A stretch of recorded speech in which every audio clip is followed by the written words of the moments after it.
Welcome back to our channel friends. मित्रांनो, मुंबई या ठिकाणी पुन्हा एकदा एका नवीन बँकेचा घोटाळा हा समोर आलाय आणि आरबीआयने या बँकेवर आता निर्बंध घातले आहे. काय हा संपूर्ण घोटाळा आहे आणि कोट्यावधी रुपये आता लोकांचे या बँकेत बुडणार असल्याच्या चर्चा सुरू झाल्या आहे. बँकेसमोर मोठमोठ्या रांगा सुद्धा लागल्या होत्या.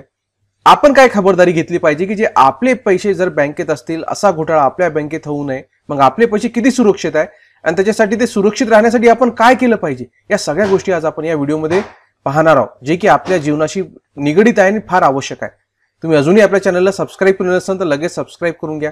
मुंबईमध्ये आता ज्या बँकेने घोटाळा केलाय त्या बँकेचं नाव आहे न्यू इंडिया कोऑपरेटिव्ह बँक.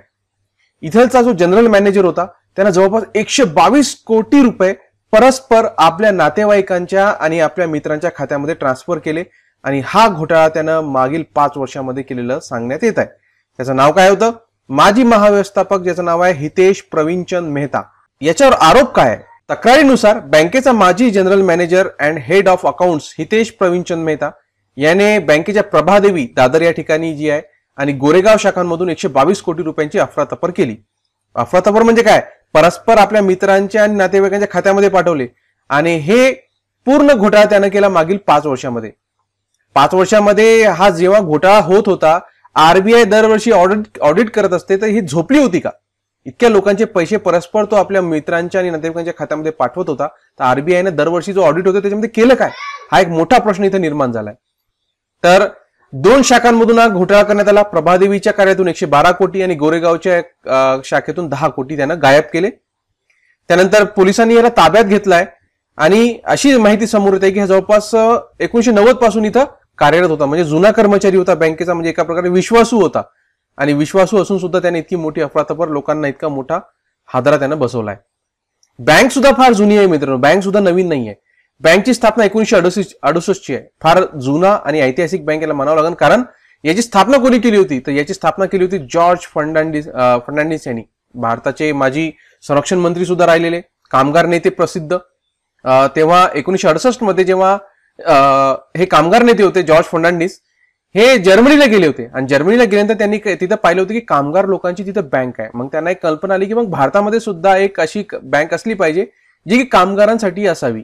मग ते परत आले. मुंबईमध्ये कामगार नेते होते. मग मुंबईमध्ये त्यांनी बॉम्बे कामगार बँक म्हणून स्थापन केली. त्याचं सुरुवातीचं नाव होतं बॉम्बे कामगार बँक.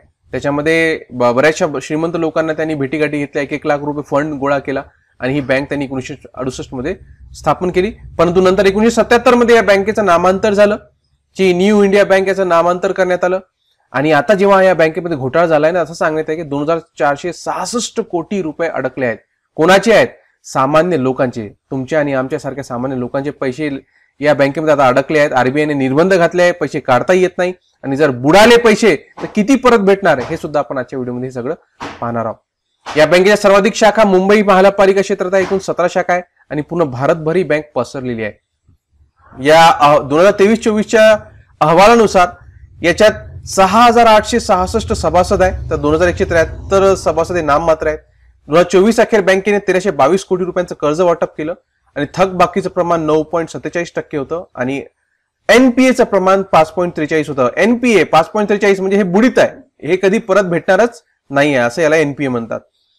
आणि 2023च्या तुलनेत मार्च अखेरीस 2024ला जे एनपीएचं प्रमाण आहे 0.17% वाढ झाली.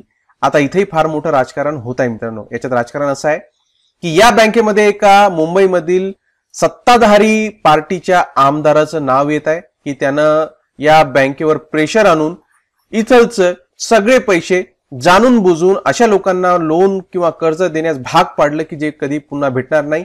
आणि त्या प्रेशरमध्ये येऊन या बँकेने कर्ज वाटप केलं आणि यांचा एनपीए वाढला आणि ही बँक 2024 मध्ये तोट्यात राहिली. त्या आमदाराचं नाव तुम्हाला माहित आहे का? माहित असेल तर कमेंट करा. तुम्ही जर वृत्तपत्र वाचले असतील तर तुम्हाला त्याचं नाव नक्कीच कळालं असेल. आणि याचे आरोप झाल्यानंतर आता ही बँक सगळे लोक तिथे हवालदिल झाले आहे. आरबीआयने याच्यावर कार्यवाही केली आहे 35A अंतर्गत. जो आरबीआयचा नियम आहे की याच्यावर आता निर्बंध घातले आहे, परंतु सध्या हे निर्बंध 6 महिने असल्याचे सांगण्यात येत आहे. म्हणजे अजून याचं लायसन्स वगैरे रद्द करण्यात आलं नाहीये, परंतु जे निर्बंध आहे ते 6 महिने आहे. म्हणजे पैसे कोणी टाकूही शकत नाही, बँक पैसे काढूही शकत नाही. म्हणजे आपल्या स्वतःच्या नवीन शाखा उघडण्यावर किंवा इतर खर्च करण्यावर, मेंटेनन्सवर आता बँक सुद्धा पैसे काढू शकत नाही. आणि तिथलचे सभासद आहेत जे लोकांच्या ठेवी तिथे ठेवलेल्या आहेत ते सुद्धा आता पैसे काढू शकत नाही. 6 महिने सगळ्या याच्यावर निर्बंध आहे.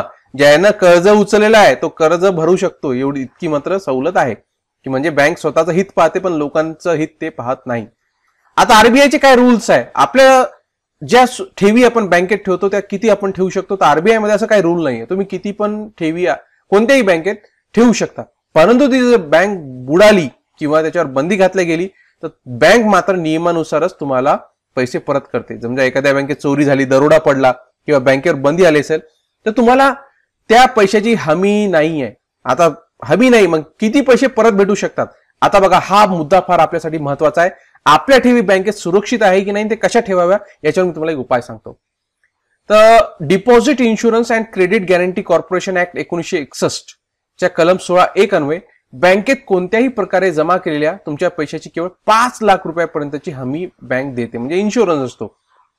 उदाहरण सांगतो की समजा तुम्ही 10 लाख रुपये जमा केले असतील बँकेमध्ये आणि बँक बुडाली, निर्बंध घातले किंवा घोटाळा झाला, दरोडा केला, म्हणजे पूर्ण बँक कंगाल झाली, मग तुमचे 10 लाख रुपये कुठे गेले, तर तुम्हाला 10 लाख फक्त गॅरंटी कितीची आहे, 5 लाखाचा इन्शुरन्स आहे, म्हणजे तुम्हाला 10 लाखापैकी 5 लाख भेटतील, उरलेले हे 5 लाख तुमचे बुडीत समजा. म्हणजे बँकेत गॅरंटी कितीची आहे, फक्त 5 लाखाची.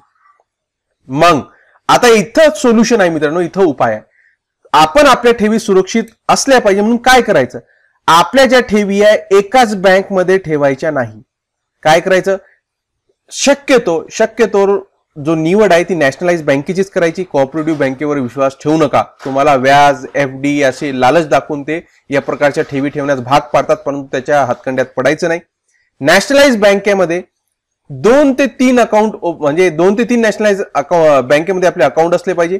म्हणजे जर तुमच्याकडे जास्त ठेवी ठेवण्यासाठी असतील, पैसे असतील, तर तुम्ही 5-5 लाख रुपये असे 3 बँकेमध्ये वाटून टाका, म्हणजे 15 लाख. आणि प्रत्येक बँकेत तुम्ही 5-5 लाख ठेवले, म्हणजे जर काही भविष्यात त्या बँका बुडाल्या, कोणी फ्रॉड झालं, लूटमार झाली, लुटल्या, तरी जे इन्शुरन्स आहे त्याद्वारे प्रत्येक शाखेतून, प्रत्येक बँकेतून जे 5 लाखाची हमी आहे त्याच्यामुळे तुमच्या ठेवी सुरक्षित राहतील आणि बँक त्या 5-5 लाख रुपये तुम्हाला भेटतील. आणि जितक्या तुमची ठेवी होती 15 लाखाची, ती 15चे 15 तुमच्याजवळ परत येऊन जातील. परंतु तुम्ही 15चे 15 एकाच बँकेत ठेवले तर 15चे फक्त तुम्हाला किती भेटणार, 5च लाख भेटणार. म्हणून उपाय काय आहे, तर 3 ते 4 बँका, जर 5 पैसे असतील तर त्यानुसार तुम्ही जितक्या बँका असतील तुमच्या शहरामध्ये तितक्या बँकामध्ये एक खातं निवडून ठेवा आणि प्रत्येक बँकेत 5 लाखाच्या वरी ठेवी ठेवायची नाही, जेणेकरून आपण जी आपली ठेवी आहे भविष्यासाठी ठेवतो, आपल्या लेकरांसाठी ठेवतो, शिक्षणासाठी ठेवतो, मुलींच्या लग्नासाठी ठेवतो, तर ती सुरक्षित असली पाहिजे. त्याच्यासाठी 5 लाखापेक्षा जास्त बँकेमध्ये ठेवी ठेवू नका. जास्त रुपये असतील तर जास्त बँकेमध्ये अकाउंट ओपन करा आणि वेगवेगळ्या बँकेमध्ये असे 5-5 लाख रुपये आपण ठेवा, जेणेकरून आपली जी रक्कम आहे ती सुरक्षित राहणार. तर ही काही न्यूज होती मित्रांनो की जे आपल्याशी निगडीत आहे. या बँकेमध्ये न्यू इंडिया, नुकतंच तुम्ही ऐकलं टोरेन्स नावाचा एक घोटाळा तिथं झाला होता, त्या प्रकारच्या आता न्यू इंडिया बँकेमध्ये घोटाळा झालाय. तर आपल्या ज्या ठेवी आहे त्या सुरक्षित ठेवा, विचार करा आणि योग्य तो सल्ला घेऊनच नंतर त्या बँकेमध्ये या प्रकारची आपल्या ठेवी ठेवत जा. तर या व्हिडिओसाठी इतकंच मित्रांनो. व्हिडिओ आवडला असेल लाईक करा, मित्रांनो शेअर करा आणि चॅनलला सबस्क्राईब सुद्धा करून घ्या.